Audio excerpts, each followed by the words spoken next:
of you for coming in. What we'll do is, do you want to do a quick, introduction, or is it going to take too long? I don't know. Or we get straight to the topic. How do you look at it? What do you people want to do? No one's saying anything. So okay, we'll do a quick kind of thing, because I don't know if everyone comes in. There are 11 people. 2 I know are not coming in, so 9 people, introductions. I don't want that to take so long. So let's go. Right, Reese. Let's start with Reese. Whoever came in first, kind of thing. Yes, Reese. Okay. Hey everyone, this is Reese. I am the Ombuds here at Virginia Tech in Virginia, United States. Glad to see everybody, colleagues and new faces. Looking forward to it. Thank you for coming in. So Daniel, do you want to just quickly tell us about yourself? Okay, thank you. Thank you for the invitation to this meeting. I am from Argentina.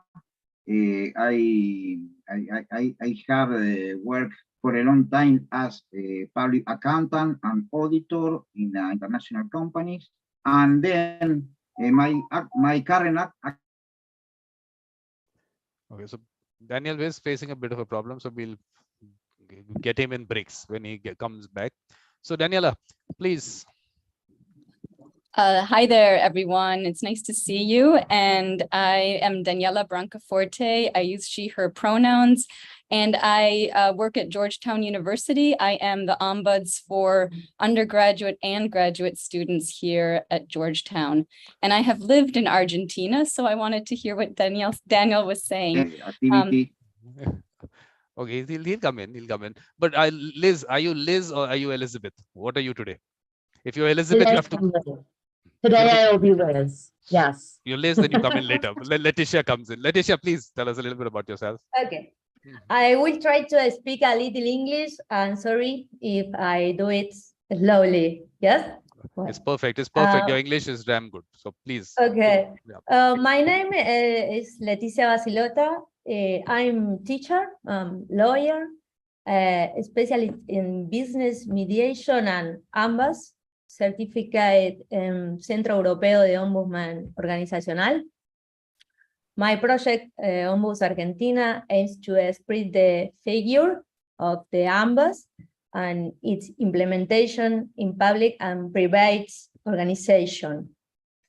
Today, I work on different publications that I share on LinkedIn, YouTube, and Spotify, general interesting magazines with which I try to promote the virtues of the ombudsman. Very nice. Only thing is Jared should have come in before. Yes, Jared, I missed you. My alphabets are not so good, it seems. So please. Sure. My name is Jared Lee.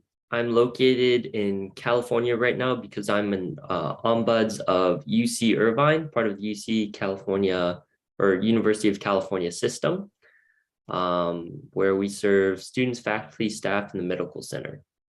Great. So Liz. Good morning, good afternoon, good evening, wherever you are. I'm Liz Hill. I'm an organizational ombuds here at the University of Colorado Boulder.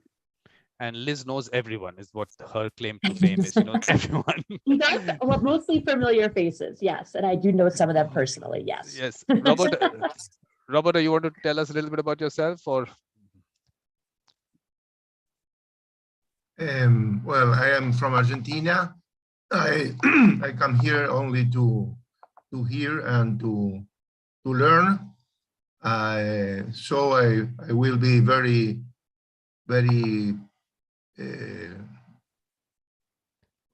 I will put my effort in order to understand what you're talking about. I don't have any activities as ombuds, but I know somebody who do it, Daniel, and I love him. He's my friend, and I want to speak what I want to do. Thank you very much. Perfect. Nice of you to come in. Thank you. Yes, Stacy. Again, Stacy knows everyone, so please, Stacy. Yes. Like Liz, familiar faces mostly, but actually there's lots of people I don't know. So this is such a pleasure. Good to meet everyone.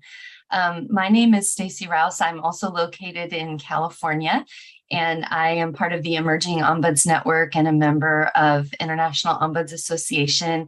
My profession, I work with a small boutique consulting firm, and we try to work with people on the front end in businesses to prevent the need for mediation, but we also provide mediation services as businesses need it in the consultation phase. And I'm actually running for school board in my local district, and my platform is on conflict resolution. And I just see the needs all around me, not just in that capacity, but all around for ombuds and for that role for somebody to be there to help people through conflict, or even if there is a conflict. So I'm excited to listen and be part of this today and to see everyone. Perfect. Okay, Gabriela is just coming in. Let's just let Gabriela just say hi, and then hi, Gabriela. We are on introductions right now. Everyone's finished their introductions. It's your chance now. Please tell us a little bit about yourself. And if you do it with unmuting yourself, good. I'm okay with lip reading. They might not be. I can do that. What is the plan, Gabriela? It's not going to be unmute or for you, what? Okay. Okay, Yes, okay. yes. So I'm very sorry I missed everybody's introduction, because I'm sure there are great people and great experience there.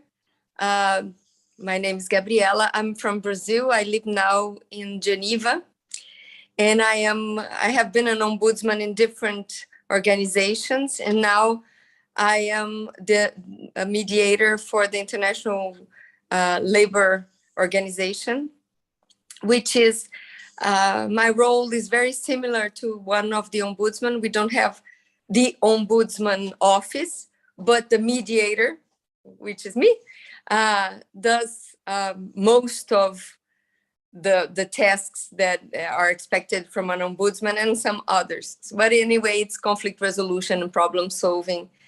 And I have a lot to learn from all of you for sure, and some to share.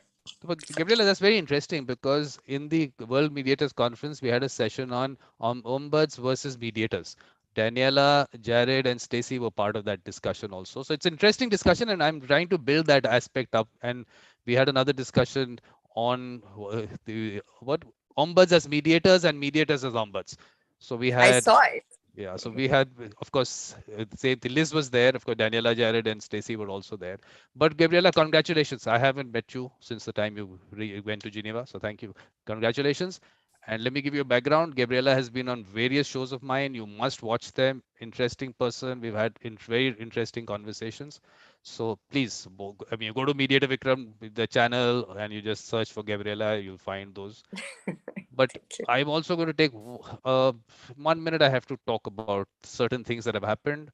So this was the symposium on indigenous peoples and mediation, which was in August.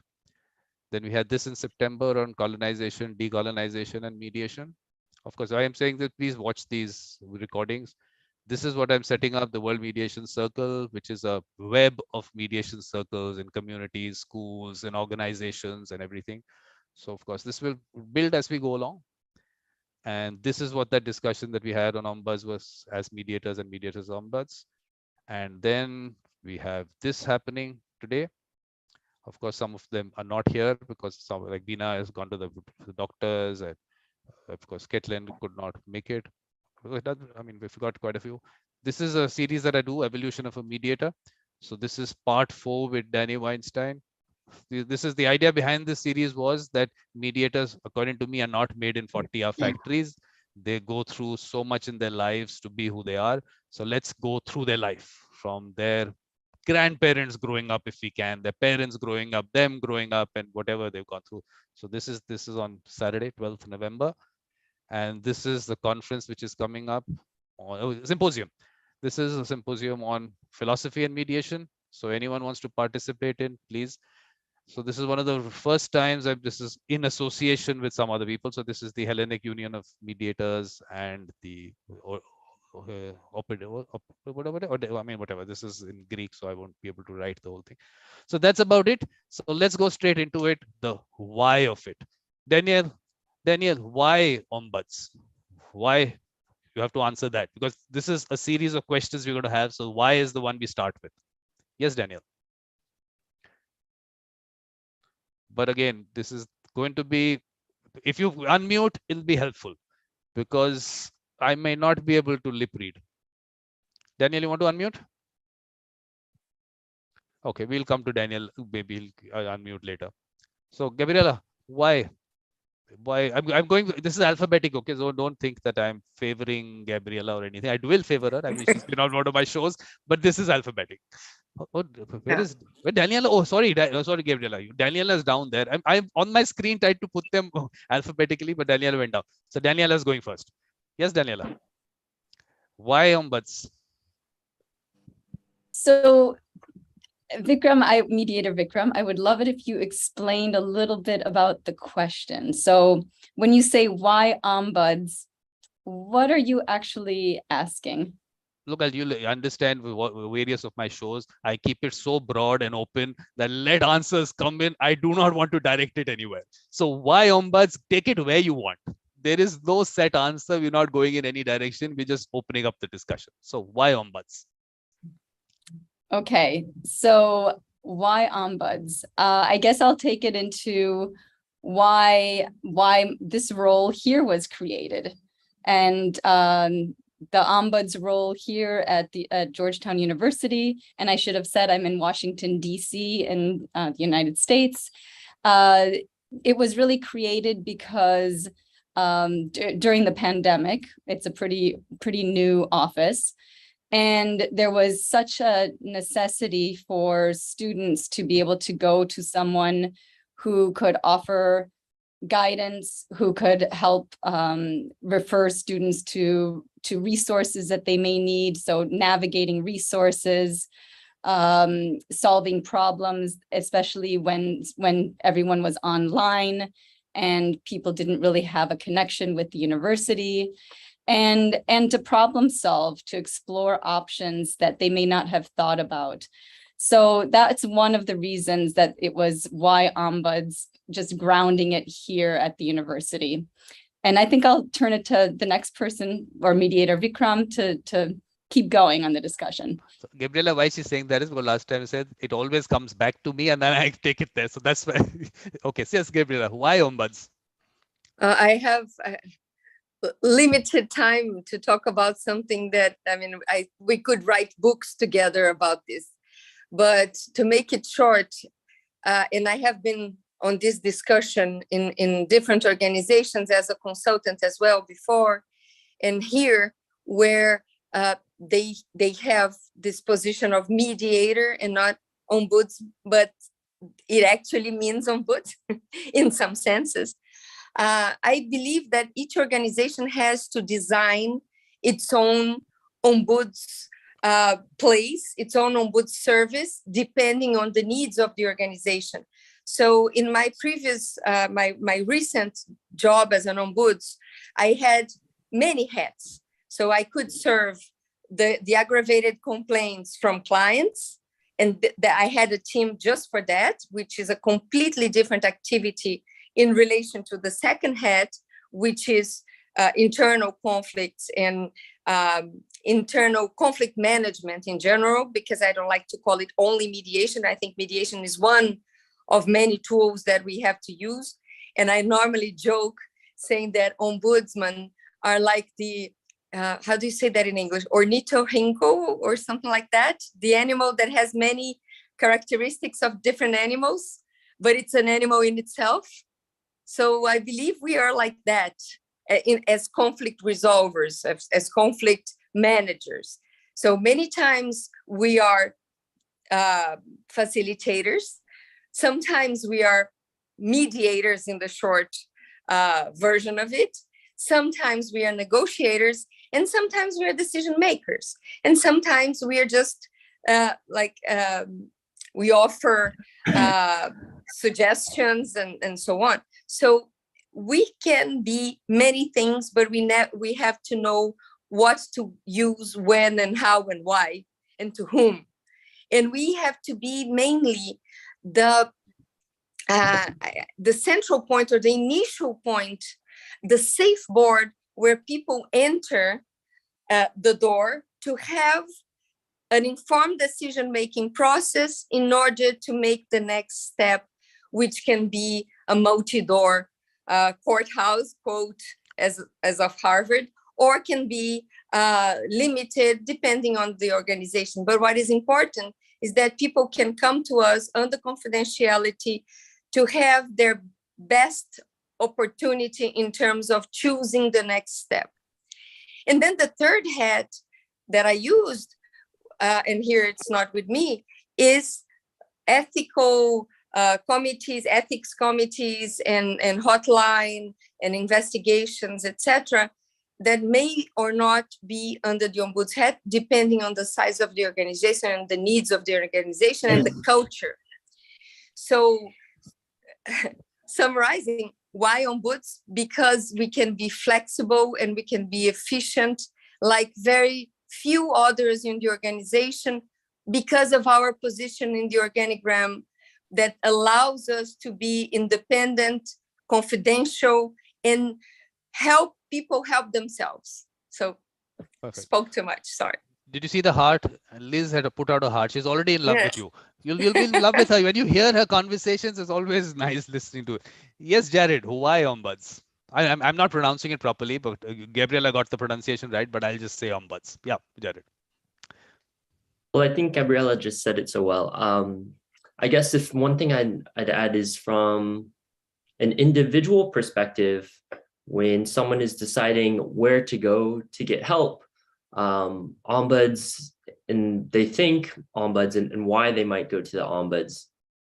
Some of those reasons, like confidentiality, are really important. They may not want it to escape to other people, but also they may feel that no one has been listening to them, or they have gone, maybe they have used other resources, but it's been too siloed in that their issue is complex and they need someone who has a broader understanding of the organization as a whole and where the resources are and other departments they could go to work together to solve an issue. And so I think at an individual level, why someone is considering why Ombuds, I think it is because the Ombuds is in a unique situation and position to be able to provide an avenue for larger, complex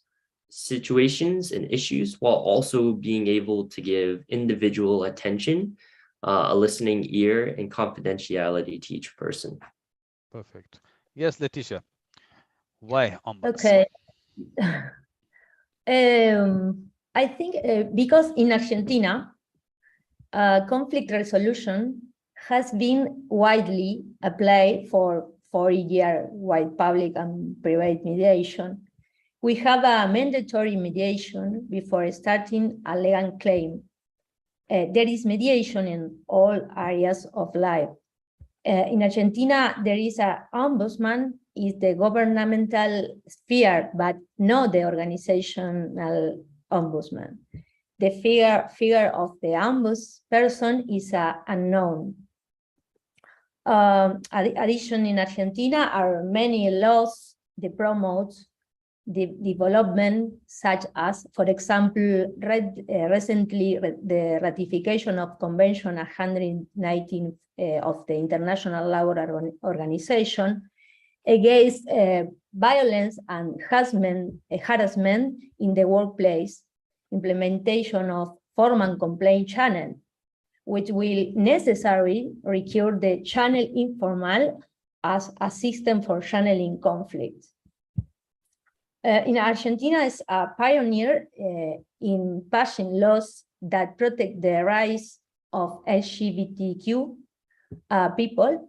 The first, the legacy same-sex marriage and the adoption of LGBTQ people is the first country in the world to allow trans people to change their sex without legal authorization, and there is a mandatory quote of public sector work. There are laws that implement gender policies and works on the sanction of big companies with deep economic, social, and environmental impact. In this evolving framework of laws, and business vision, it's obvious that the Ombuds will be of great interest to organizations in Argentina. The Ombudsman is an informal resource for excellence that's become visible against the regulation that implement social changes of inclusion, gender, discrimination, labor, violence, and development. I want to conviction for figure ombuds. I want to remember the word of my trainer, Camilo Ascarate, that once told me that in the field of the organizational ombuds, everything is still to be done. That's my opinion. Perfect. Okay, I'm going to try my Spanish, which Google Translate has just taught me. So, Daniel, la pregunta que estamos respondiendo es ¿por qué ombuds? So, Daniel, you want to tell us? ¿Por qué ombuds? But you'll have to unmute yourself. You'll have to unmute yourself. I will, yes. Okay. Please, ¿por qué ombuds? Yes, why ombuds? In my opinion, the ombud is a very important function to manage some aspect of the persons in the companies, because there are a lot of issues that the person has, and they cannot speak with nobody. Not only important conflict, there are little issues that can be a conflict in the future, but I think that it's necessary to have a person with skills to speak with the people in the company, because in general, the leaders of the company and the leaders of human resources cannot time to speak with a person like an ombud could be doing, do. Okay, then I think that there are a lot of opportunity to disseminate the ombud function, because in Argentina, like Leticia said, there are a lot of conflict. The society is conflict, labor conflict, commercial conflict. All organizations have live with conflict, but it's necessary to see the conflict into the person, the conversation, the internal conversation of the person that limit to the people to have an efficient performance in the organization. Finally, I think that to have an ombud in the organization will be an opportunity to have better relation with the people, the social relation, and to have an important safety in the finance of the organization. Perfect. But Liz, before you come in, let me just apologize to Stacy. Stacy, you're not being discriminated against only because your alphabet is S. You're coming in later, so please, it's not don't take it. We don't discriminate, but only have to start in some order. So, yes, Liz, please. Okay. Yes. Well, no, I love all the comments so far, and just to be clear, my comments are through the lens of an organizational ombuds operating also in the United States. So I want to, bear that in mind. So my first thought, so two things I want to say before we pass the baton. My first thought is, why not? Right? So I don't know if any of you saw David Schwartz's, he's the ombuds at University of Las Vegas. He posted a blog post titled, "Why Not?" And it does a great job, and I can put the link in. It does a great job talking about, like, why wouldn't you go see an ombuds? Why wouldn't you want to have an ombuds? So I think that's a helpful and great resource. So I am going to just look at, and I'm looking over here at my other screen, our annual report from last year. And we listed what we consider the top 5 values of having an organizational ombuds office here at the university. So I'm just going to run through those, and hopefully it'll add It'll supplement what's already been shared. The first one I think has been covered really well. Healthy conflict engagement, right? And that includes, that's a pretty broad umbrella, right? That includes everything from communication coaching to conflict coaching, modeling constructive approaches to addressing conflict and other difficult situations, mediation, as Gabriela talked so well about, and then of course, restoring relationships and building trust. The second one we have on our list is reputational awareness, right? Helping the organization, because we're not here just to assist individuals. We're also here to help the organization improve and be the best governance it can be. So helping the university avoid unnecessary reputational harm, and then of course, helping visitors report misconduct that would ultimately cause reputational harm to the institution. The third item we have listed is liability mitigation, right? We want our attorneys to love us, right? We want our in-house counsel to be our supporters. Not that we're going to let that impede our independence and impartiality. We want them to recognize the value of helping whistleblowers raise concerns, to mitigate lawsuits, right? To share information in a timely fashion with leadership so they can address things before they reach the level of formal litigation. To identify compliance gaps, right? And get those resolved early. Because things happen, right? So it's a big organizations, things fall through the cracks and there are gaps. So if we can help identify those early, we can help the organization address them. The fourth thing we have, and it's pretty similar, is identifying and surfacing trends and systemic issues. Again, spotlighting disconnects in the organization and then providing credible insights. Because as ombuds, at least in our role, we serve all constituent groups, students, staff, faculty, parents, vendors, contractors, whomever might have an issue with the university.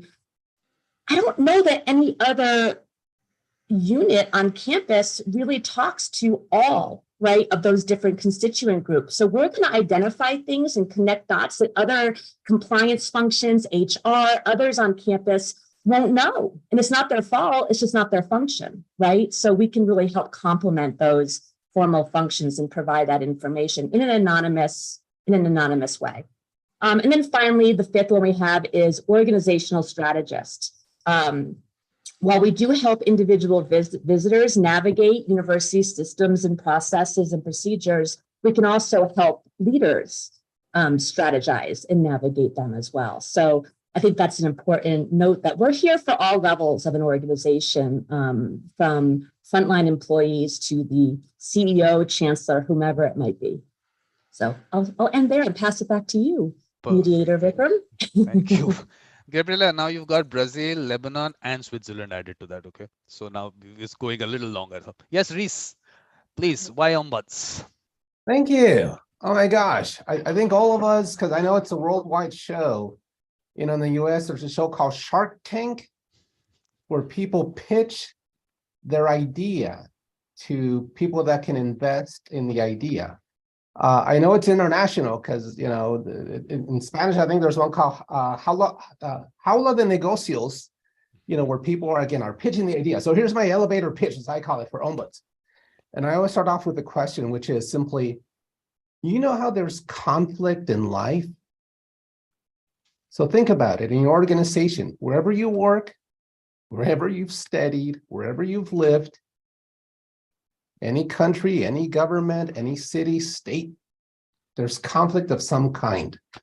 You know, so think about a conflict you've had with a colleague, maybe family member, someone in the community. And what if there was someone you could go to and they could be a resource that could help you navigate that conflict? You know, as Jared mentioned, you know, someone that would be there to listen respectfully and be present and not judge. And by the way, like Liz mentioned, I'm an organizational ombud, so I recognize there are different ombuds. And so my comments and thoughts are more about organizational ombuds. But what if there was that person that could be present there? Side note, quick little detour. I was reading about a study. It's been out for decades, but I was reminded about it. And how, you know how a lot of people sue, at least in the US, doctors for medical malpractice? One of the top reasons they feel is because they're not being listened to. It's not that necessarily they botched the surgery, but primarily they felt, I was not listened to. So there's a lot of value in that. But again, what if there was a person you could go to that can help you navigate, explore ideas, options, solutions, think it through? And that's what Ombuds, I think, provide. And so I always end my little pitch with, is that something you think might benefit your organization? The people around you might benefit you. Because if we're being honest, the reality is conflict happens. And I say this almost daily. And I'm like, I know it sounds cheesy. And that is my expression of when conflict happens, you're going to have a breakdown, right? It doesn't feel good. We're stressed out. If we manage it, you're going to have a breakthrough. And what that means is we're going to elevate the issues, the people, the situation, the conflict. Because again, that's how evolution happens. That's how progress happens. And guess what? Once it's solved, here's the kicker, the fun thing, you're going to have a new set of problems. Think of COVID. We responded to COVID, right? And came up with new policies and practices and ways of living. And that created a new set of problems. And so it's constantly happening. So that's what I love about the function is just being able to hopefully help people have those breakthroughs. So thank you. Yes, Reese, the Shark Tank is a favorite of mine. I'm waiting for the next season to come in. So I love it. Yeah. Yes. So Stacy, we have an Indian version now. We have a Shark Tank India also, which started. We had one season of that. The next one is about to come. Yes, Stacy, please. I think I love hearing what everybody's saying about it. It just gives us a complete picture. And I think that's part of what I think about Ombuds is it really tries to help give a complete picture to everyone. And I like that it started to be touched on a little bit more about the global nature of it within the realm of what you're talking about and not just individual, because it is all of those things together. And I think that's a pretty critical piece. Interdependence is really underrated and really important just in life. And I think we really see that whether it's talked about directly that way or not in an ombuds function, because we might know our individual place and what our experiences are, or we may have a role that's looking at the big picture, but to try to do all those connections is difficult. And so I think having someone not just navigate through all those pieces in the organization, because as an ombuds in an organizational sense, you have access, or you should, to all of those places, but also connecting them to each other and giving new awareness, both of micro situations, but of macro. And I think all of that really leads to better compassion and understanding and decision-making. It may not solve everything, because then we still have choices to make, and there might still be things that are difficult to get through. But I do think ombuds can help bring better connectivity and sensitivity and bring issues up that you at least have to say, I see that, whether you're willing as an organization or as a person to address it in that moment or in that way. And so I just think that's really a vital function. For individuals, for departments, and for the organization as a whole. It's really easy to ignore things that are too big to understand. And I think it just helps even give a more manageable way to look at something. I think there's also a lot of emotional and behavioral learning pieces that become part of our decision-making that I was not equipped. I didn't learn those skills in the same way as a kid or growing up through school. And I think we help with those too. How do you handle the uncomfortable feelings of yourself? How do you handle the uncomfortable feelings of others? How do you tell out a message that needs to be said, but that people are not going to want to hear? But if you're a leader, it is your job to somehow do that, or to acknowledge you're not going to do that right now. And so I think having some place where you can go to confront that yourself and to look through and to see where the supports are is really vital. and change is not going to happen, repair is not going to happen, acknowledgement is not going to happen as easily without some kind of system in place. And I really see Ombuds functions as that system, and to bring greater equity to places, because power is not equal. Organizationally, we know that, but even within people and within departments, and access is not equal. So I just think it plays a really vital function in those roles, and some of the things. Leticia, I would love to hear you say your name again, because I bet I am not saying it correctly, but some of the things that you were talking about in Argentina, I think are really vital in this role, and representing members of groups and individuals who we don't see or don't think about or don't realize what we're asking of them that they deal with every day that we have no idea. So, and I'll stop there, but I think there's so much to be said for why that is so vital. Perfect.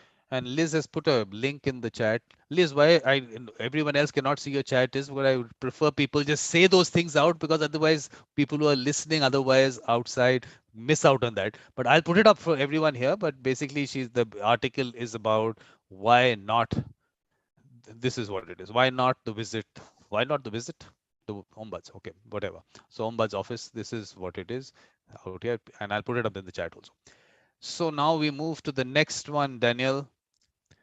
So next one, Daniel, now is KS Ombuds. Why, what is an Ombuds? Daniel?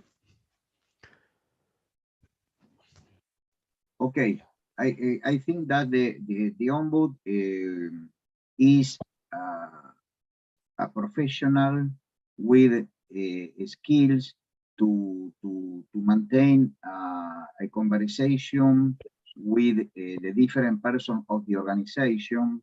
The skill will be like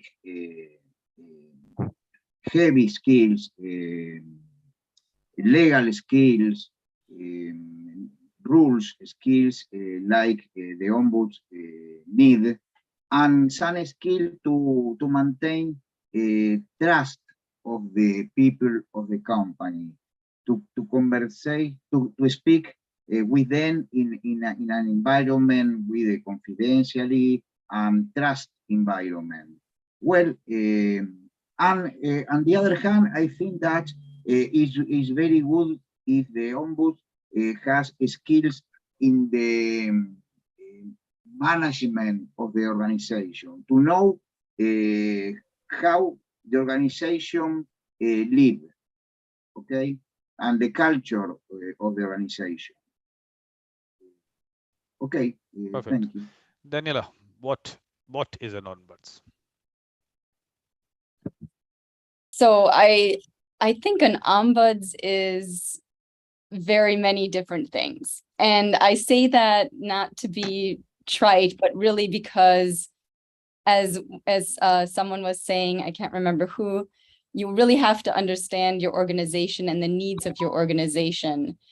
So what an Ombuds is to me, besides being confidential, impartial, independent, and all of the and informal, the things that we tell our visitors as an organizational Ombuds, is someone who is an active listener, a diplomat,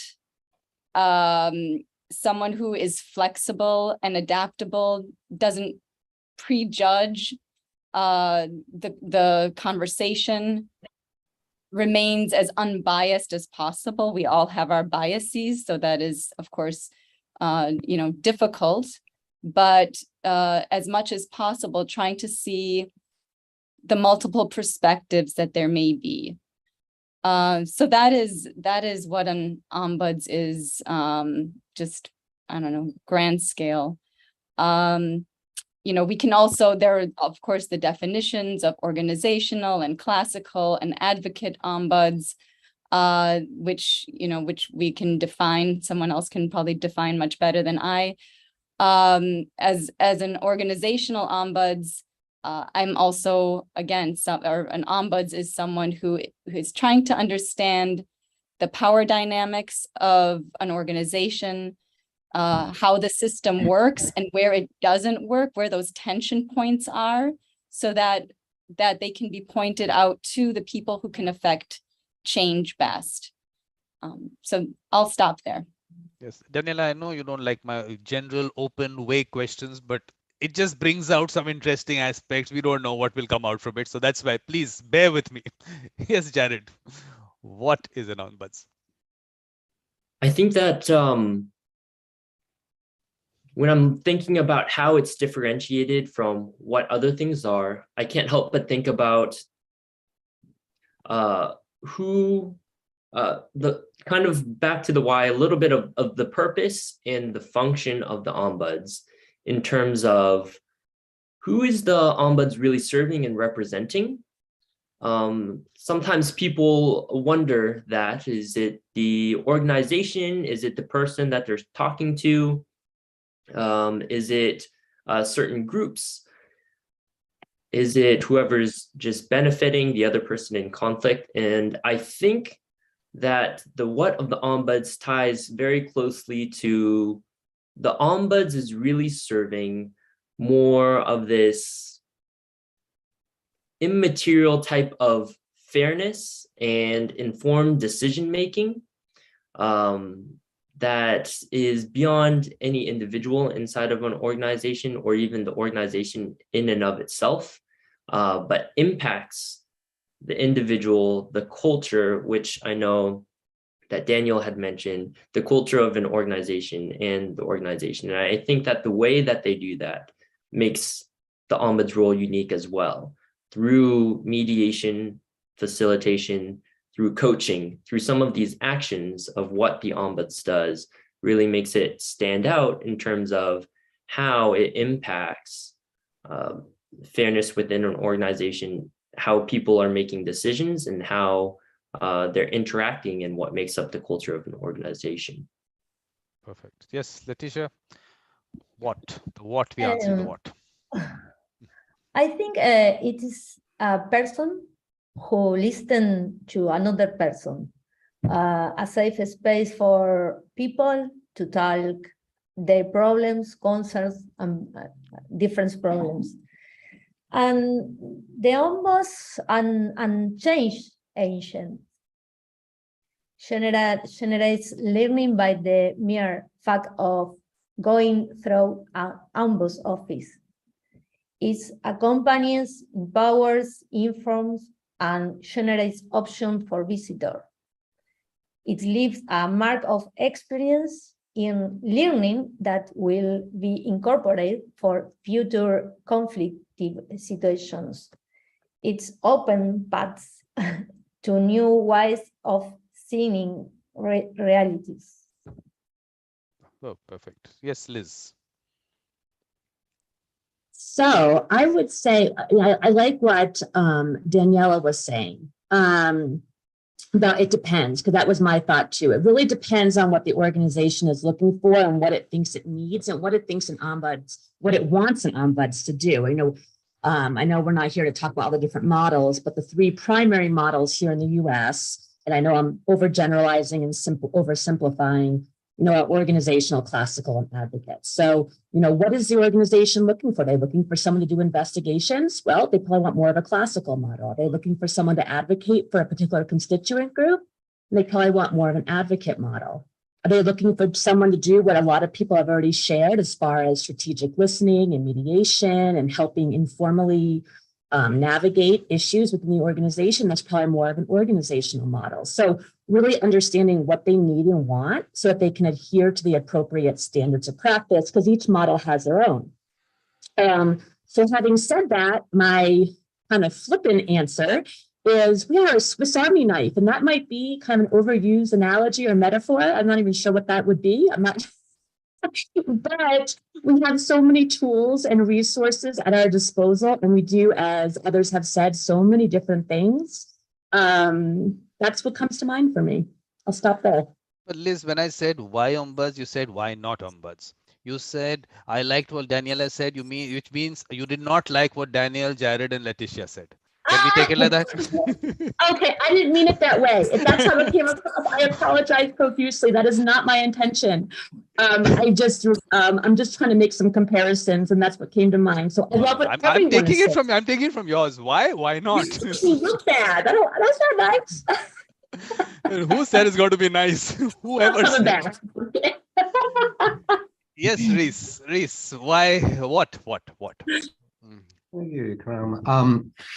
When I think of what are ombuds, I think of one of the first ombuds I ever met, and he used to work at UCLA, one of the campuses here in the U.S. and in California, and he was the prior ombuds. He'd been there since the '60s, so he'd been with UCLA for like 35 years, and it's my, I think, first week or second week on the job, and he comes in off the street, and I don't know who he is. And I'm like, can I help you? He's like, no. He's like looking around the office. And I looked at the office manager. I'm like, should we escort him out? I don't know who this guy is. He's like, no. It's okay. It's Don. Like, who the heck is Don? So he's like, oh, he's the prior ombuds. But anyways, he looks at me and says, young man. Back then, I was in my 20s, a little bit, less gray hair. And he's like, what is it we do?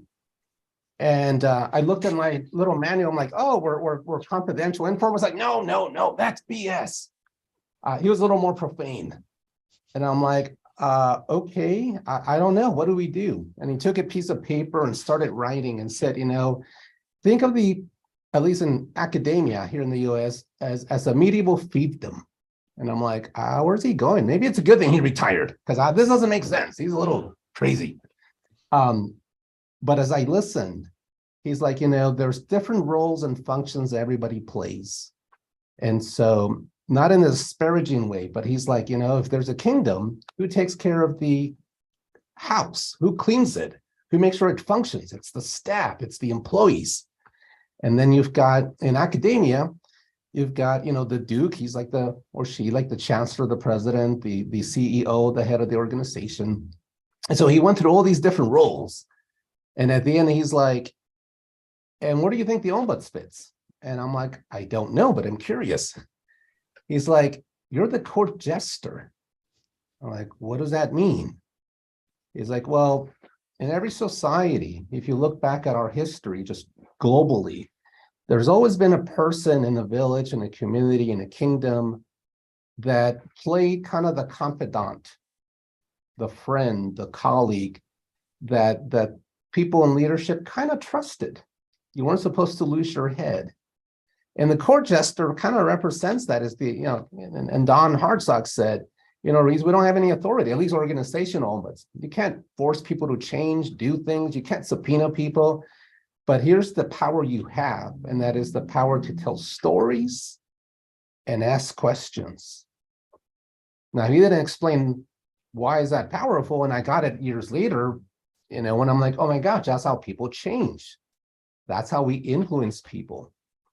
So I've always loved that archetype of the ombuds as like, others have mentioned, I think as navigator, as coach, as friend.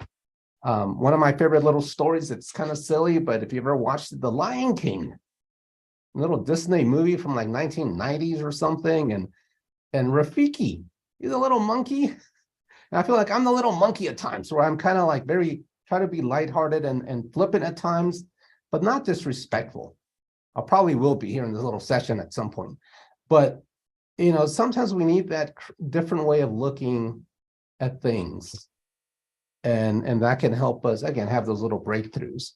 So, and Rafiki, by the way, if I remember correctly, it's Swahili, and it means friend. And even though we're not here to advocate for people, I tell folks, again, think of me as a coach, someone that's going to help you navigate. I don't tell you what to do. You decide. But what is it you want? What is it you need? What can make things better? If this doesn't change, what is it going to cost? And let's strategize, think about options and ways and techniques. And when I don't like the word expert, because it makes me feel like I'm better than people. And there are times when I feel like I'm pretty darn good at this stuff. And then life happens. I get hit on the side of the head. And I'm like, oh my gosh, I stepped in it. Again, I'll probably do it in this session. And I get canceled for the moment. But as ombuds, I think we're still committed to continuing that journey, that quest for doing better. So that's my short answer. Thank you. No, nice answer. We like that. So, Gabriela, we are talking about what is an ombuds? Stacy is coming in, and then after that, you'll come in. Yes, Stacy. Reese, I really love that. And I love what everyone else says before Mediator Vikram calls me out on that. So something I was thinking of is, so I love animals and thinking about sheep, and we think about sheep having shepherds, but sheep also have functions within what they do. And there's one called a leader sheep that will kind of go out in front or come behind. But the leader sheep in particularly goes up ahead and then will come back to the shepherd and like scope things out. And I feel like sometimes that's us as ombuds, because we're just people too. We're all the same, right? It gets back to what you were saying, Reese, about the expert. But at the same time, we serve a different function. And that may not necessarily be to go ahead, but to go around, behind. Where is everybody? Do people know where each other are? And kind of keep things out. And when I learned about how ombuds started in Europe in the 1700s, it really started with someone needing somebody else within leadership to say if something was right or wrong, and to call that out. So that's much more that classical model or advocate model. But we all look for somebody within our society who's charged with telling us some of the truth and trying their best, because we only have our limited capacity to do that. And we come with our own biases and perspectives, so we can't see everything. But I really think for what an ombuds is, that piece is really important. And so when you look at who might function that way in society or out, it could be people who are more drawn to being those insider outsiders or outsider insiders that are connected, but also a little apart. So you have those warm connections with people, but not, we're ride or die to a different thing. We're ride or die for the whole, not for people within it, I think, if I can use that term. But then also, in a specific organization for ombuds, we're not just people who might function that way within a community. Ombuds have committed to certain standards, and IOA has their set, COA has their set, their different ones have those, and they are those things that are behind Daniela there, and others, and so they're committed to those, to enacting that out in whatever setting they're in. And I think that helps with that objectivity and with trying to tie things together. So I don't know, those are just some thoughts, but I think that's kind of what an ombuds is, both, professionally. I know Mediator Vikram, you really like, how can we all function and not need these organizational or institutional things, but I think it's definitely both. And with ombuds, it is more tied to when did I say formal. all that? Stacy, when did I say all that? I never said that. I hear you say that. Maybe I'm wrong. I'll let you speak for yourself. No, the only thing is Daniela has kept that space empty below independent. We have to add to that. By the end of today or the next one, because this discussion will continue, we should have at least 4 more things under that. So let's see how it goes. So Gabriela, what is an ombuds? Okay, first, an ombuds is a very busy person that needs to hang out on an important conference to take a client in without any possibility of managing its own time, but doing its best all the time. So this is what happened to me, and I'm apologizing for having to get out and back in. And also, I think the ombudsman, oh my God, my batteries are almost over. I just realized, because I have to use the telephone for that. So in case I fall again, it's not because of the visitors, the batteries. But anyway, so I think we have to be people who loves people, especially in their worst versions, which is how they come to us. And of course, in order for this to be useful, We can't love them only when they are in the worst, but we have to be even more, even happier and feeling compensated when they go back to their best. And in between these 2 points, we have to do all we can with some flexibility, but with a very rigid ethic behavior in order to help them go through their worst into their best. And again, adapting to what the organization needs and is able to provide in terms of our scope of work. Perfect. But Roberto, I did not get you in. If there's anything, any comment that you want to make, I'm just thinking of you as a spectator. So if you want, May I say something? yeah, please, After please. hearing, okay. I have realized, I knew that, but I have realized very strong that Ombuds is a very important person who focus in order to help people. This is the most important thing that I have touched. In different organizations, in universities, in companies, and they want the people to live better. So this is the most important work that they do.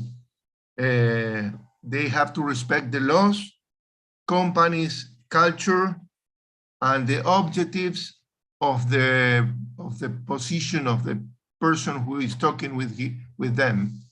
So it's a very conflict work in order to make people to live better. Thank you and congratulations for all of you. Thank you very much. Thank you, Roberto. Please come in later also. I mean, please. So now the next one, another, I don't know, Danielle will think it's still vague, but who? Danielle, who should be? I know I'm not saying who should be. Okay, I'm just saying who. Please answer the who now. Okay, ¿quién in Spanish? Okay, well, I think that the Ombuds would be a professional with technical and soft skills and experience in business management, with capacity or skills to serve to the people, to the employees, to the professionals of the organization. It's very important to have an independence and not be an organization employee. In conclusion, Ombuds would be a professional to serve, to give services to the people. Thank you. Perfect. Yes, Daniela. So, I mean, who is a difficult question, because look at all of us, we're such different people. And the way that I came to the Ombuds profession is very different from how Reese and Leticia and Liz and everyone else came to it. I will say that the Ombuds I have met are people who have probably dealt with conflict in their lives and who want to make, to make their community a place where people can thrive and live more harmoniously and work more harmoniously together. The Ombuds is also someone who, and this is very, I don't like to make really big generalizations here. So let me just say, I wish Hector were here, because he actually I listened to a podcast where he was interviewed, and he did, what I took away from that is that people's backgrounds and their life experiences really affect how they are and who they are as an Ombuds, because people come to this profession from so many different backgrounds. I am a cultural anthropologist. I haven't met another ombuds who is a cultural anthropologist. I thought that I had to be a lawyer or someone who had a master's in conflict resolution or conflict management. And I've come to realize that really people come to this profession in many different ways. So I think that for me, my background, the places that I have lived, including Argentina, by the way, places in Europe, where I have studied in other places as well, and just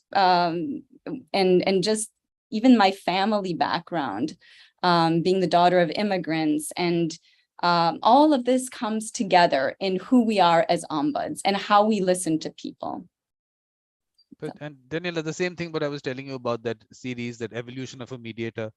Okay, we'll have another one called evolution of ombuds. Maybe we can do that separately. But the whole concept was that all this exposure that you've had, whichever part of the world you went and interacted with people, all that makes you who you are. And that's the important thing we have to put out there. And of course, Gabriela will tell us, she's from Brazil, Lebanese background, listed in Switzerland now. So please, Gabriela, who? Well, I couldn't agree more with everything that was said. There's not one ombudsman that can be compared to another one. Each one is great, and there is this common feature of using the best of what we have learned in order to foster the best in others. So no one is perfect on earth, as far as I know. So we also can use our imperfectness to connect with our clients and help them understand that it's normal to be in the situation, whatever they are. So since we will never have a perfect ombudsman, a perfect person, or a perfect client, we are just more aware of our humanity and our, how can I say, I missed the word, that Bene Brown talks a lot, it's vulnerability. So we are okay with being vulnerable so that we can help people be okay with their vulnerability as well. That's all I can say. But Gabriela, I hope you're seeing all the hearts that Liz is putting out there. So please. I can't do it because I'm on the cell phone. So I'm just telling you, all the love that is there is all coming out here. I'm just, you might have missed them. So I'm just telling you that. So says Jared, the who. I would say who ombuds are can be characterized by at least two things. The first being people that make you think. I know that we have said a lot about how important it is to ask questions and how ombuds ask questions, and how questions in themselves produce change. And I think that's really one of our most important rules, is making someone else think, having them think about a situation differently, changing their perspective about how they view themselves or how they view others or how they view the situation they're in. But regardless of what that is, I think ombuds are people who really use questions to help people change mindsets and change perspectives and really makes them think. The second thing I'd say that I've seen throughout all ombuds are they are silver polishers, people who clean off utensils and make them gleam. And I say that because in the early 1900s, there was a person named Mary Parker Follett, who was an American who revolutionized a lot of organizational disputes and leadership, organizational leadership. But she had this quote that I really love, and I love sharing. It's called, says all polish requires friction. All polish requires friction. And I think that's one thing that I've seen all ombuds do, is that they take the friction in situations and the conflict, and they allow people to turn it into something greater. Not only something that stops what is bad, but in turn presents something better. And I think that ombuds do that very well and throughout their entire work and their jobs, is that they create polish by using friction. So Perfect. That sounds nice. Yes, Leticia, the who. Okay. With this question, I connected with plural actors, but not only ombuds. I think it would be interesting to work with a systemic approach to be able to know who can, in addition to the ombuds, work in the management of conflict in an organization. Without the commitment of the CEOs, the states, human resources, laws, the ombuds will not be enough to create the change. I think it's essential that visitors who know the ombudsman and trust him, and for this is very important to spread the figure of the ombudsman, his confidentiality and impartiality. The organization and the ombudsman must commit to the application of the ethical principles that govern their activity. Perfect. Yes, Liz. Wow, I'm still processing everything I've heard. And just to be clear, I love everything I've heard. However, I am going to give a shout out to Jared on this one, because the analogy to the silver polishing, I wrote that down. That's fantastic. I love that. I'm using that. I hope you don't mind. Okay, so when I was thinking about this question, I too was thinking about what's been, said, that ombuds come from all different backgrounds. And if you participated or watched any of the American Bar Association section of dispute resolution Ombuds Day programming, that was kind of the focus. Like, where do ombuds come from? What is their journey? And I know IOA, the International Ombuds Association, has a blog dedicated to this. And they post, people tell their stories and their journeys. And it's so fascinating to see where people come from. So yes, am I a trained lawyer? Did I practice law for a little while before becoming a classical and then organizational ombuds? Yes, I did. However, I attribute a lot of the skills I use on a day-to-day basis, or competencies, whatever you want to call them, to growing up on a farm, to, working my first career, which was a hotel restaurant manager. Those types of backgrounds and skills, I think, help make us who we are, and the humans that we've been talking about, where we can be resourceful and creative and empathetic, where we can be approachable and build rapport quickly. I think those are all attributes that we all have in common.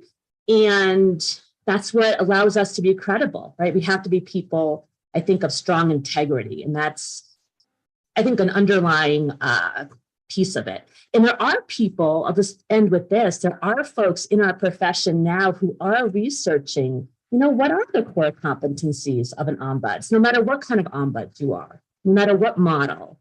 Are there similar attributes and competencies that we all bring to the table? And I think, regardless of our background, there are. And so we come from all walks of life. So I'll end with that. Thanks. Well, what we're going to do is this discussion is this is good. There has to be a part 2 of it. We'll do that. I mean, I think there's lots that's coming up here, so definitely. But here you spoke about background and everything, like Daniela spoke about her background. So there is a show I have which is called In Conversation with a Beautiful Mind. Of course, Gabriela has been on that. So you people will come there and you'll talk about all these, this background of yours, whatever. And the other thing, Daniela, Stacy, please, it's just Vikram. Mediator Vikram. Yes, I've changed my name, my first name. Yes, I've made it Mediator, but no, you don't have to call me that. Vikram's all right. Yes, Reese. Please. Thank you, Vikram. Oh my gosh, I don't know where to start because everything everyone has said resonates. And I think, one of my directors in the past, he described that there were these waves of ombuds. I'm like, what do you mean? And he said, the first wave back in at least in the US in the 60s were people that were just good with listening to people. And so like Don Hartsock, the mentor I reference, and basically the president chancellor went to him and said, hey, are you interested in being the ombudsman for the campus? He's like, what's that? And the chancellor was like, I don't know, but we'll figure it out. I just know you're good with people. People listen to you and you work with them. You're patient. Oh my gosh. And he's like, okay, let's give it a try. And that lasted for him, 35 plus years. And then I think as the concept, the role, the function expanded, people in human resources with employee relations in organizations thought, I want to do that. I kind of do that, but maybe I want to focus my, and then in the 80s and 90s, and like when I joined in the early 2000s, it was the professionals, the people with MBAs and the attorneys and the people that were frustrated with, I don't want that career. I want something else. And so we kind of came into the fold. And I think in the past 10 years or so, what I find fascinating is now you can actually get a master's, a degree in conflict. Now it's a specialized course and you can get a degree in these little initials. And even though I think that's valuable, I always still go back to anybody can be an ombuds because you just have to have these common threads. And I'll probably get excommunicated by IOA, the International Ombuds, because I'm like the principles, confidentiality, formality, impartiality, what's the other one? Independence. I'm like, those are important, but they don't really say what we do. They say how we do it, but I think the how, the more important how is the, we're there to listen, to be, again, present, be respectful, to have this passion for fairness and to see evolution of people. And again, we're not perfect. One of my favorite expressions is a Tibetan quote that says, the Sherpa was helping someone climb the mountain. So they were helping someone climb like Mount Everest. And it was hard work. And when they got to the top, lo and behold, they had climbed the mountain too. Because they were there to help someone, but they didn't realize they were also climbing the mountain. So when they got to the top, it's like, oh my gosh, I helped you do it, but I did it too. Now I have climbed and fallen from that mountain many a time. And so I think that commitment to just humanity and again, love the idea of we're seeing people not at their best. And so we're able to put those judgments aside. And again, I love stories. Another one real quick I'll share is Charles Dickens' Christmas Carol, where there are three ghosts that visit Ebenezer Scrooge. If you don't know the story, Scrooge is a person who's really he's mad, frustrated, he's really rich, but despite the riches, he's not a happy human being. And so three ghosts pay him a visit. And one ghost shows him the past and says, this is why you became who you are. And another ghost says, this is why things are like this right now, the present. And then another ghost shows them the future and says, if you don't change, here's what's going to happen. And this is kind of an archetype metaphor that as ombuds, I think sometimes the who we are, we're kind of like those ghosts. We're kind of like salespeople. We're trying to influence people. We're kind of like little devils. We're trying to create a little pain, a little of that, if things don't change, what's going to happen in 6 months? Can you tolerate this for a year? Seriously, tell me, feel it, think about it. And you might say, Reese, you know what? I guess it'll be okay. It doesn't bother me. Other people will be like, oh my gosh, no, I don't want that pain. I'm like, I know it doesn't feel good. So let me ask, what are you willing to do? What would you like to? And again, we can throw those questions. So again, to look back to the question, I think I took a little detour. I think I think if you're committed to that constant, never-ending process of learning, and I share my stories a lot of when I failed I think because it helps people know that, hey, Reese here is no different. I share stories about my wife, Catherine. I don't think she appreciates it as much because it's like, oh my gosh, you told that story. I'm like, yeah. And but that's a whole nother, chapter. So thank you, Vikram. Reese, we love detours. Please take as many as you can. We love them. That's the way it has to go. But Daniel, I'm really sorry. You have to wipe all that. Reese has said, let's just wipe all those 4 things. We're going to put something else up there. Yes, Stacy. I was really thinking about how we as people were really made to be in community. We were made to need and contribute and be that for each other. And so I think it's people who can help recognize that community, can bring us together in new ways. And for me right now, you're talking about those ebbs and flows, Reese, about who it's calling right now. And I'm really seeing a lot of people who traditionally have not had places at the table, not been a voice, are becoming ombuds and are bringing new dimension to what should ombuds do, and how does that impact impartiality? How does that impact independence? How does it impact those hows that you're talking about? And I think that's important too. And that's part of community, recognizing who is all part of it and how we're represented. And so I think for who and ombuds, it really should continue to be whoever feels drawn to it, whoever gets pulled in by circumstance because someone asks them, or because it makes us richer when there's not this cookie cutter formula, but we still have these principles that bring us in and methods that help us do it. So it's that weird friction again, Jared. I'll replace it with the word tension, and not that it's better, just a different facet. But because I like both of those, that those are really important.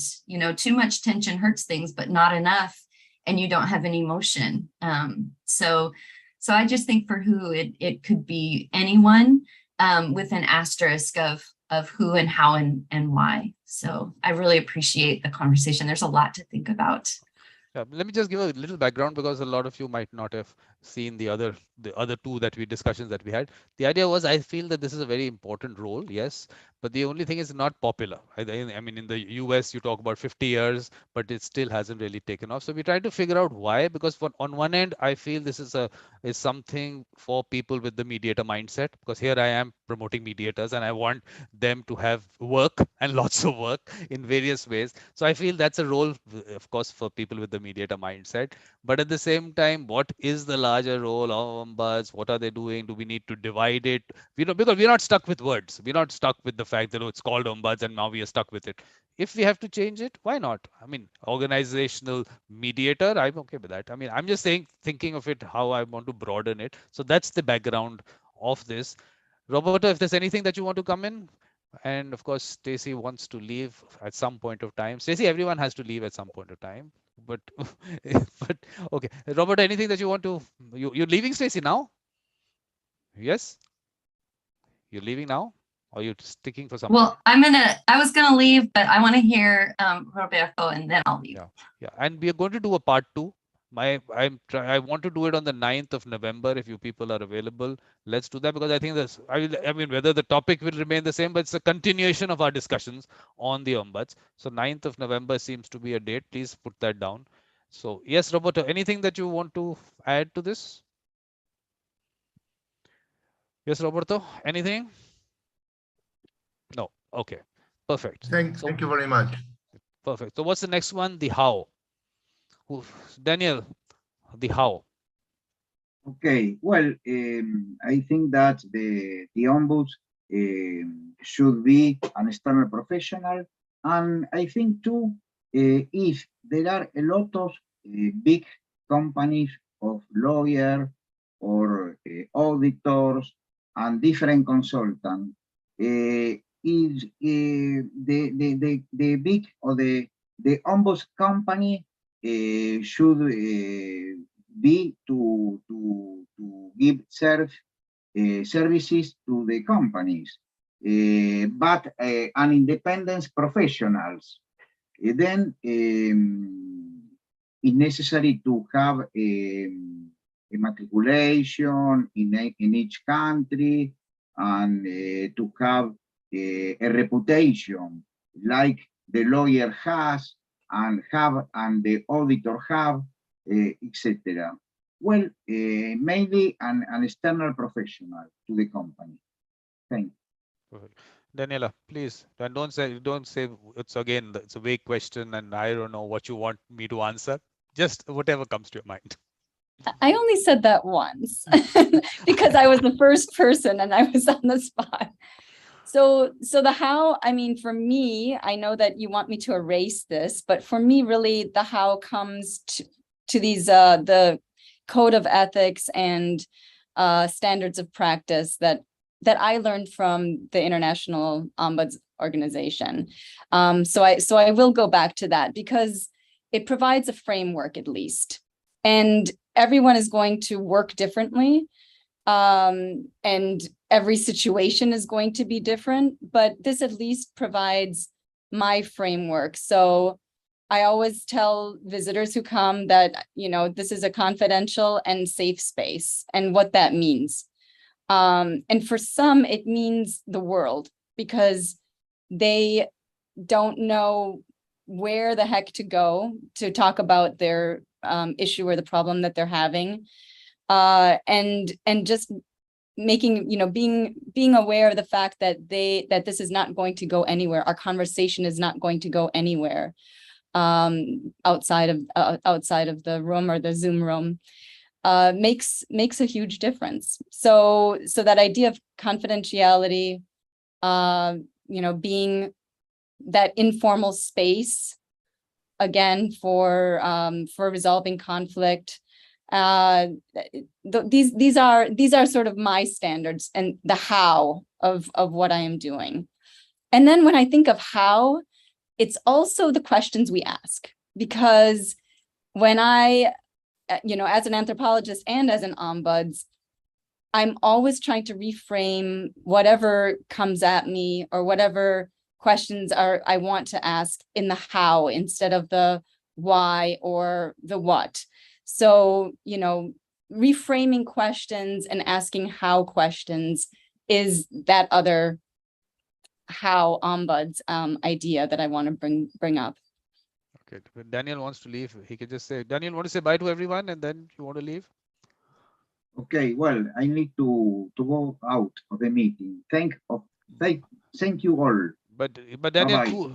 two questions are still left to answer. So on 9th, you can please come in and answer those two at that point of time. So please keep your 9th free and we'll start at the same time. Okay. So, thank you very much. Thank you.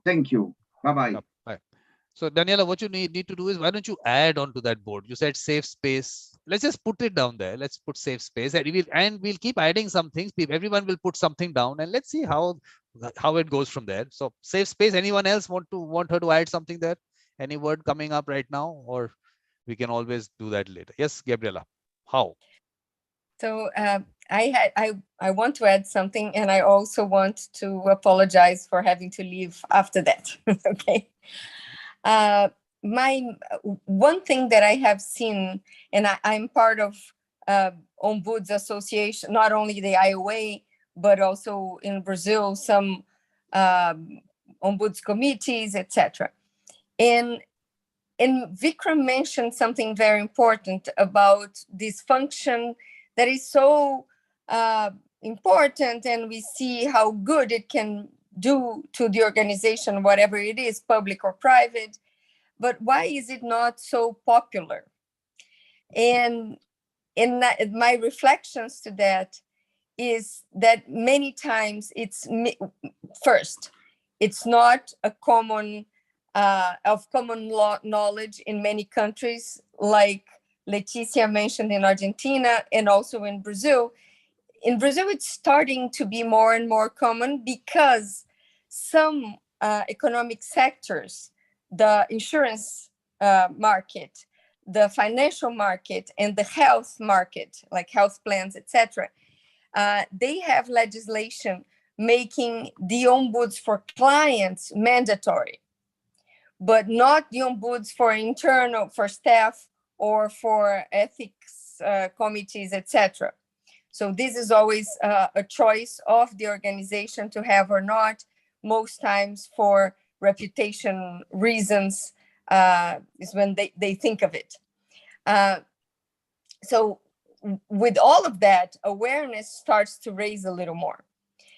But it doesn't help to have someone at the wrong place.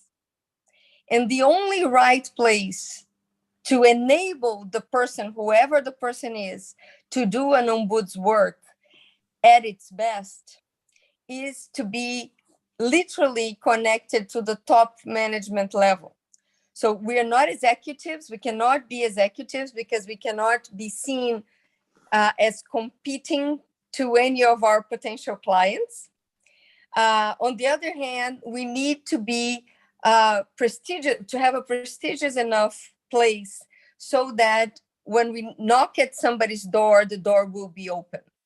We cannot oblige anyone to open the door for us, like a mediator can't either, because we don't have decision-making power, but we need to be not respected, but heard when we need to do our work, when we're visited by one person, but then we need to bring in the other person, or we need to do an informal investigation in order to be able to offer this visitor a well-informed decision-making process, etc. So we need to be connected, dot-lined to the top management, being the CEO or the board or whatever is the person who oversees the whole. We can never respond and be subject to anybody who only sees its own objectives and goals. So, and this is a common mistake that many organizations do, which is to have call someone an ombudsman, or either because it's mandatory or because it's beautiful to have, but bring in someone that is not experienced, that is not legitimate to the position, and that is not at the right place, and who needs to fear. If the ombudsperson, and I always said that, either liked or not. I mean, most people don't like to hear that, especially when we're talking to the CEO or something like that. But the day I'm afraid to work, I cannot honestly wake up and go to work, because we must not fear saying the hard things that cause friction when it is for us to do that. So it's not that we are superhuman beings. Of course, we have our fears and our difficulties and our concerns and our needs, but the position we occupy needs to be taken care of to make our lives possible. It will never be easy, but at least possible. Gabriela, the one thing that you spoke about, the statutory ombudsman that we have, like we have the banking ombudsman and the insurance ombudsman. The problem with the word is because they too try and resolve that, but then they become arbitrators after that. They actually pass an award. So that's why the word is a bit of an issue in some parts of the world. It might become an issue if you take it forward. So that's why we were saying let's keep the word aside. Let's look at the function. And in the last discussions, one thing came up. We were trying to dissect it. So conflict coaching became one part that some people said that's a role. So what we did was let's try dissect the role and see how this has to be taken forward. Is a separate word you need to use, how it has to be done. It's just an open discussion. We just go, not like I said, I'm not taking it anywhere. Agree. Yeah, so we just vocabulary many times brings us to a different place of where we would like to be. I would just like to make one clarification. I understand the concept of the ombudsman for the sector as a whole, which happens here in Switzerland, for example. But in Brazil, what the financial sector needs to have is each financial operator, each corporation needs to have its own ombuds. It's not the sector ombuds, it's the individual corporate ombuds. And it's mandatory to have. And these ombuds different from the sector ombuds, but the specific corporation ombuds has some decision-making power in many circumstances. And it's not about arbitrating, it's about if it's not black and white, which is normally not the case, and there is a chance that the client is right, in doubt for the client. So the ombuds is the client's advocate inside the company. So as I said, we're always on the hard side, because we represent the client inside the company and we represent the company in facing the client. So it's a hard work anyway. Daniela wanted to leave, and I have to say goodbye. Yes. I know I have to run to a meeting. Thank you. I learned so much. I appreciate all of you. Thank you. Daniela, ninth, please keep your ninth free. I will. Ninth Okay. morning. We'll just continue. I don't know, like I said, topic, we might change the topic, whatever, but the conversation kind of continues there. Yes, Jared. I would say, if I was to add, I know that Daniela just left, but she had the different framework that the IOA standards and practice list. I would also say that there are three things that are quite necessary to the ombuds role in terms of how they do their work. First is respect. That one has been brought up a few times, but I think these are some of the things of the how of the ombuds that make that could be different from how individuals or organizations may deal with their disputes. I think the respect part comes in very strongly in the way that we treat people and how we give them power. I think that's an important function of the ombuds rule, is how we do it is in a way that empowers other people to make their own decisions, and they often can't do that if they feel like they have none. And giving them respect and giving them the courtesy not only helps build trust as a professional, as an ombuds, but also helps them empower them. The second part I would say is empathy, closely related, but being empathetic and incorporating that into how we work helps also people be able to look at themselves, have someone that they can potentially relate to, who can better understand them, and who gives that more emotional encouragement when they may need it. And so being empathetic really can be an important part of how. The last portion is humility. And I think this one is extremely important to how an ombuds works. Not only because in its nature, the role of the ombuds is, as an organizational ombuds, for me, to not be a decision maker. But I think in general, a lot of people, when they go into conflict or when they see two other people in conflict, they want to take the role of the active problem solver and put themselves at the top of the one who can make all the changes and all the differences. And I think as an ombuds, in the way that I would like to practice as an organizational ombuds, is doing so with humility, in the way that I don't see myself as the person who is making these great contributions or changes, but instead as the one who is kind of like, as we mentioned before, the friend or the helper or the coach that is supporting the main character through their conflict and through their journey. But we can only do that if we ourselves take a step back and admit that we are not in the front row, or we're not on the stage. We're just the ones that are helping someone else through their conflict and the decisions that they're making. And so I'd say, if I was to incorporate three more ways of how an ombuds can work, I believe that's how they should do it. I do have to take off too.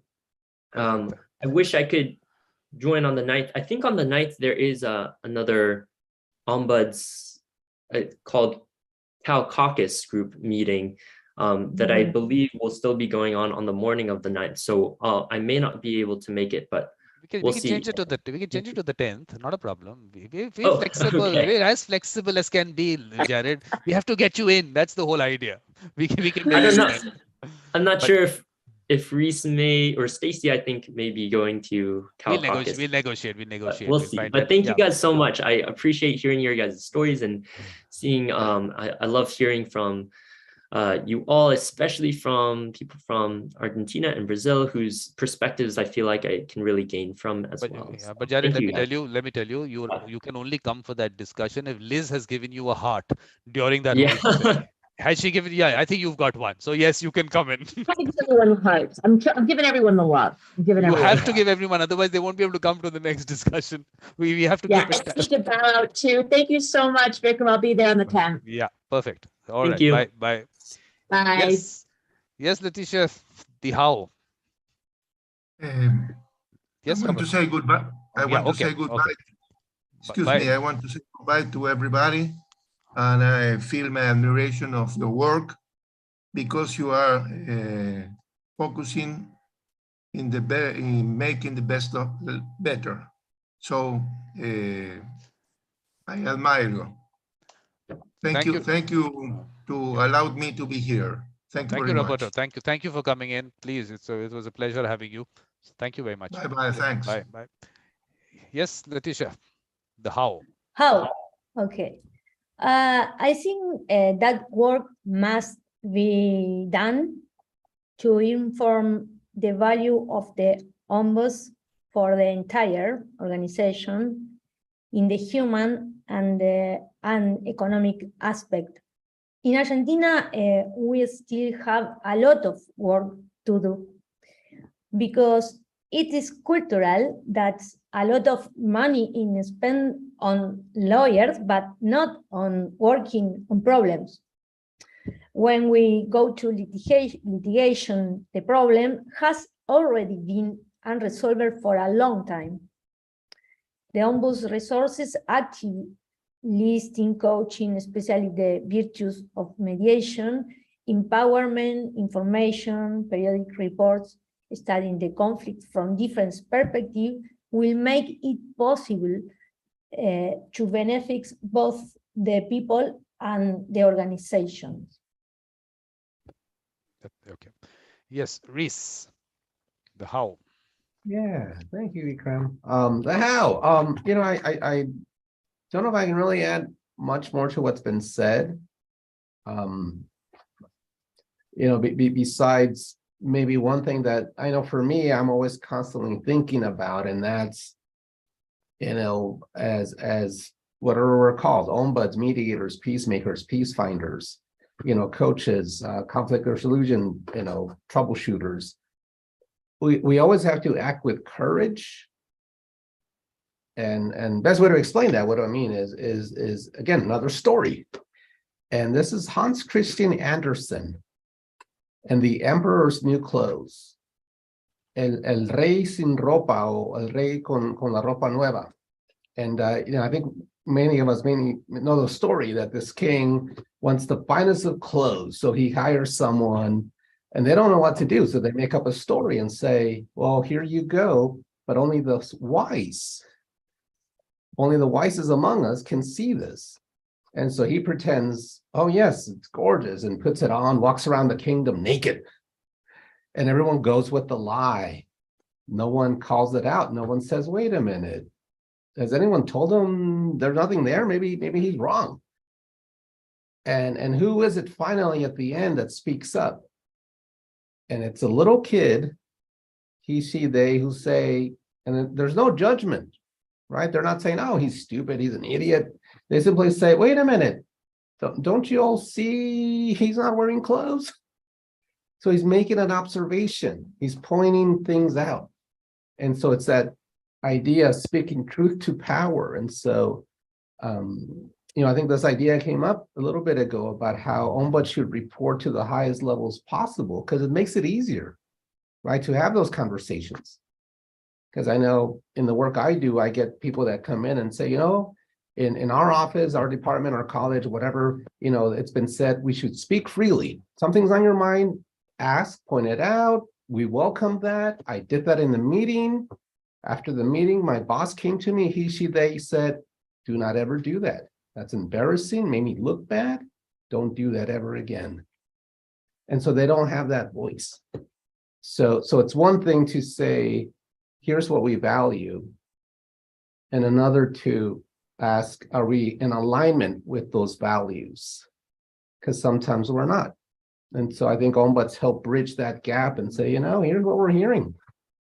And when I give feedback to people, I often say, it's not the way I've decided. It's not my evaluation, but it's the way I hear it from people. And so people are sharing the same narrative. They don't feel, they feel intimidated. They might get retaliated against. They might feel disrespected. Then it's worth asking, well, what does that mean? Let's try to get a better sense. So again, I would say, I would add courage, that like list of 3 things Jared mentioned. He mentioned, I think, respect, empathy, humility. I would add courage, because we have to be okay with saying, oh my gosh, no one is speaking up. Maybe I need to. Thank you.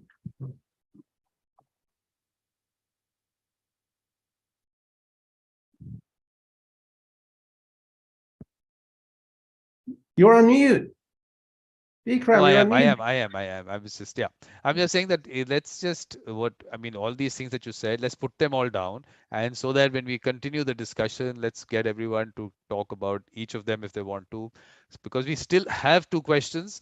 Let's take them up if you people have time, or we can take them up on the 10th, whatever you feel. The when and where, maybe you can just start this off. The when and where, maybe you can start it off if you have time, and then we'll continue it next time. Is that okay, Leticia? The when, let's look at the when, and then yes, yeah. yes. When, okay. The time is now.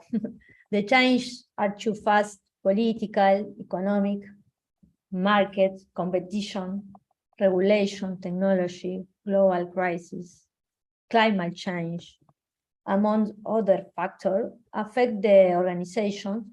It is necessary to create strategies focused on people and their well-being, capable of innovation, creating, adapting to change, giving greater value the goods, customer, and society. The company is a social institution of the first order. The purpose of the company must be the dignity of all the people and of the society. Yes, my opinion. Yes, Reese, the when. Thank you, Vikram and Leticia. I completely agree. I think, Podemos hablar en español. un poquito, yeah, lo hablo chueco. My Spanish isn't that as good as I wish it were, because I didn't But it's very cultivate it when I helpful. was little. Reese, I think you should give I think brush it up, because it's going to be really useful, because It there's is, so many people from Latin America who come in, and language sometimes does become a problem, and I don't want language to be a barrier at all. So we need people who can speak Spanish. We need them. Well, exactly, absolutely. And so the when, there's an expression of like, when would now be a good time? Because I really think, and the way I see this question is like, when should people reach out to the Ombuds office? And when should companies, institutions, organizations create Ombuds offices? And I think as soon as possible, because I see a pattern sometimes where people come to the office, no lie. I've got at least two teams I can think of, and they've been dealing with conflict for years, about 15 years in one case. And I'm thinking, oh my gosh, that's a lot of moons. Why'd you wait so long?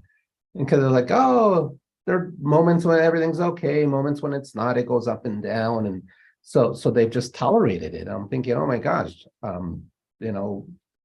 monsters get bigger. And so maybe when the monster is small, people should reach out, and sometimes they apologize, right? They're like, oh, I feel so bad for taking your time. This is so small. I'm like, look, what matters is that it matters to you. And if you're losing sleep, if I call it a thorn, if it's in your head and you can't let it go, you keep thinking about it, you're in that loop, if it's been a week or two, I'm like, it's worth talking about. It matters. And so talking about these things. So approach the Ombuds office as soon as you can. And I think companies should create Ombuds offices, be proactive sooner than later. Quite often, I'm always curious, what's the why? Why did this company, this school, this institution create an Ombuds office? And for a while there, the pattern was, when I was, thinking of that question and following companies, the response was, well, because we had to. It was part of a lawsuit. Part of the lawsuit was we promised we create an Ombuds office. We don't know what it is, but we're going to create one because we have to. The judge wants this. And so there was something negative that had happened. There was a lawsuit, someone died, medical malpractice, something that was in the news. And so people wanted to respond to that, which I think is good. But even better is when people say, companies, you know what, we don't want that. Why wait till someone dies or there's and so let's maybe create offices that help us manage conflict. So I'd say when is now? Now is a good time. Thank you. No, I think the other aspect of when that you also picked up, when do you go to an Ombuds? I think that when was also an important part of it, which you picked up. That's what I'm saying. The idea was to keep them so open. Let's see what comes out of it. So yes, that aspect. So, and where, Leticia? Where? Where? I think I wish that the Ombuds will be able to work in every level of society, universities, airlines, national companies, school, public service, Ombuds office that work for public employees. The organizations have an Ombuds office to promote good practice in communication and favor the positive development of the organization culture of the company. A true conflict containment network that allow avoiding escalation and greater emotional and economic cost. I wish in Argentina that the Ombuds will be work in the every levels of the society. Perfect. Yes, Reese, the where. I thank you. Yeah, fully agree. I think every level, everywhere there's conflict. And I'm one of those that believes when you have two or more people, there's gonna be conflict. Even with one person, internal conflict of, I don't feel happy about this, I'm battling this demon, and so there's that struggle. And so I think there's value in having people that can help us relate to the conflict differently. What I call respond, not react. How do we not get triggered, not react and go to that survival fight flight mode, but go to that responsive, activate the prefrontal cortex as part of the brain that says, wait a minute, maybe that's not a good idea. Don't say that, don't do that. Think about this. And so where I would say, like Leticia said, I think everywhere, I think it's needed, Because one where we also might talk about, which we need to answer, is that now there's a concept of the outsourced ombuds that people are talking about. So now that where is it going to be internal? Is it going to be outside? That aspect also we can discuss that. I mean, when we take it up later, or if you have to throw some light there also, please. Yeah. No, if I can jump in, I've been an Ombuds internally and externally. So for a while, actually two institutions, I was an Ombuds. One was, both of them were contract programs. One already had a program established, so they were outsourcing some situations. The other one, I helped create that program. The advantage is you're independent. And so there's that separation from the institution, meaning there is confidentiality. I was using cloud-based technology. voice messages went to a private third party, company, and all the apps I use were cloud-based. And so the institution had no way to access that information. So it benefited confidentiality. One of the downsides I'd have to say is it was remote. And so I wasn't there in person in that space. And so it felt like there was a disconnect with the culture and knowing what people said, oh, this week this happened. And so I think that's the downside of the outsourced ombuds is you don't know the culture as well. Could you learn it? Yes. But there's that sometimes physical disconnect. So I've got my mixed feelings. My sense is it is what it is. I'd rather have somebody that's playing some function, even if it's not perfect to the 4 principles of confidentiality and formality, even if they're not reporting to the highest level possible. Sometimes we just work with what we have. And so I think, he or she, it gets challenging. Having been there too, at an institution where things, were not set up correctly. And so it makes it challenging, but you can still be of service. Yeah, what are my thoughts? Yeah, no, I think, but we have to develop the whole concept of it going online. So because that's, and like I said, for me, it is developing work for mediators. And if it's online, you're available, but you don't have to be doing this full time. So can you do other things? Because I'm looking at the role of mediators, a much larger role in society, in communities. So they should be able to have that time also. I'm just putting through a framework there. So that's why the thoughts. So Leticia, anything on this aspect of the outsourced and the internal part of it? Anything there? I don't really work an ombudsman. I advise teams leader about how they manage difficult situation. But my opinion, the most important is independence of the office outside or within the face-to-face or virtual organization. The commitment to work of the ombuds and the organization in respecting their work. But really, it's possible. Virtual, face-to-face, outsourcing, or the other thing Reese was saying about the aspect of confidentiality, the fact that you don't share the email of the institution and you have an independent email, and that aspect also, whether emails can be accessed or not. And so that maybe those things can also come up in that discussion. So what we're doing is next one on the 10th, please keep time for that. And let's, like I said, maybe in terms of topic, we can expand it, something that's not been covered. So Reese, any suggestion on what aspect needs to be discussed? We can take that specific thing. Any suggestions there? Yeah. Oh my gosh. Thank you so much, Vikram, for hosting these. And I always love it because I get to learn from colleagues and other people and jot down like, oh, I need to think about this and apply this in my practice. And as far as future conversations, I'm like, let's keep the conversations going. And what should those look like? I don't know. I'm always looking at strategies, techniques that might help people, kind of like, okay, how do we deal with conflict and manage it? And have that, I think it was Liz that mentioned the Swiss Army knife, right? And what I love about those things, I've got a couple of those, is they've got like 30 little tools, or sometimes it's 5 or, but if I knew like what every conflict needed, I would tell people, but I don't know. The other day someone's like, what would you do in the Ukraine? I'm like, I don't know.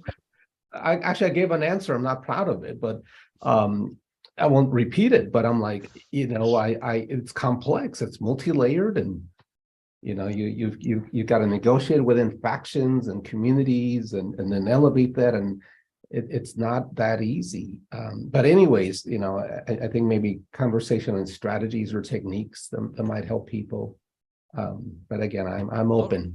Reese, you've given me the topic. The topic is Ombuds, a Swiss Army knife question mark. That's what it's going to be. Ah, sounds good. Yes, Leticia, does that sound all right? Yes. That's going to be the topic for the 10th. Yeah, Ombuds, a Swiss Army knife No. question mark. I going to next meeting in 10 minutes. Yeah, Okay. we've also sorry. we've also wrapped up now on the 10th. Please keep time on the 10th at the same time, because Argentina the time doesn't change. For Reese, yes, the time will change. So Reese, you'll Yeah. have to get the time right there, because 7:30 India time will not be the same for you what it is today, because Okay. your daylight, you moving from daylight to standard time. So I'll also check. I'll give you the time for the Eastern time or whatever. So we'll see you on 10th, and do you know the topic now? Okay, Leticia, is that all right? Yes, yes. 10th for you, same Absolutely. time. For you is the same time, because obviously, like I said, Argentina doesn't go into daylight saving or standard. Yes, Sounds Yes. good. Yes, thank you. perfect. So I'll see you Thank then. Thank you very All right, much take for coming care. in. A pleasure speaking to you. And I'll see you I think next time. just opening the discussion up, and let's see how it goes. All right. See you. Thank you.